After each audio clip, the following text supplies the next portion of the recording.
लोग सरकार पे आरोप लगाना है वो राजनीतिक रूप से लगाएं, लेकिन राज्य की तस्वीर जो राज्य का एक पूरा तस्वीर बनता है देश और दुनिया में, उस तस्वीर को खराब न करें। अगर कोई डैमेज हुआ है तो वो लोग ठीक करेंगे, और अगर कहीं से घोटाला हुआ, कहीं से कुछ हुआ तो कोई बचता नहीं है, सब जेल ही जाते हैं। स्पष्ट रूप से पहले तो कोई भ्रम की स्थिति नहीं होनी चाहिए।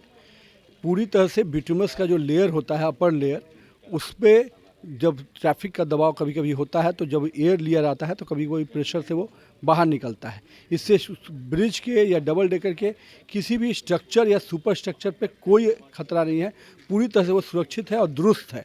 लेकिन जिस प्रकार से एक भ्रम फैलाने का विषय किया गया, मैं स्पष्ट रूप से खंडन करता हूं कि कहीं भी कोई भ्रम की स्थिति नहीं रहनी चाहिए। पूरे बिहार की जनता को मैं कहता हूं, डबल डेकर बिहार के लिए नाजीर है। लोग सरकार पे आरोप लगाना है वो राजनीतिक रूप से लगाएं, लेकिन राज्य की तस्वीर जो राज्य का एक पूरा तस्वीर बनता है देश और दुनिया में, उस तस्वीर को खराब न करें। बिहार का डबल डेकर ब्रिज पूरी तरह से दुरुस्त है। अभी कुछ दिन पहले लोगों ने मेरीन ड्राइव पर सवाल उठाया था। मेरीन ड्राइव भी पूरी तरह से स्वस्थ है, कहीं कोई लोगों के आवागमन के लिए पूरा सुलभ है।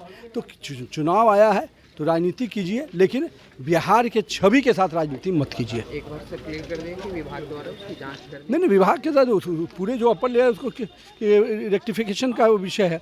ऑलरेडी कहीं भी आप जाएंगे, रोड के जब लेयर बनते हैं, जब एयर डेवलप होता है तो कभी प्रेशर से उसके जो फर्स्ट लेयर है, बिटुमस का लेयर है, वो निकल जाता है और ये इसको रिपेयर करके कर दिया गया है। वो नॉर्मल प्रोसेस है, उससे कोई ब्रिज के स्ट्रक्चर या सुपर स्ट्रक्चर पर कहीं भी कोई खतरा नहीं है और इस तरह का भ्रम फैलाने का प्रयास न किया जाए। देखिए, ऐसा है कि विपक्ष को शायद ये नहीं पता है कि हमारे यहाँ पुल निर्माण जो करता है उसके अगले 5 साल के मेंटेनेंस की भी जिम्मेदारी उसी एजेंसी की रहती है। अगर कोई डैमेज हुआ है तो वो लोग ठीक करेंगे, और अगर कहीं से घोटाला हुआ, कहीं से कुछ हुआ तो कोई बचता नहीं है, सब जेल ही जाते हैं।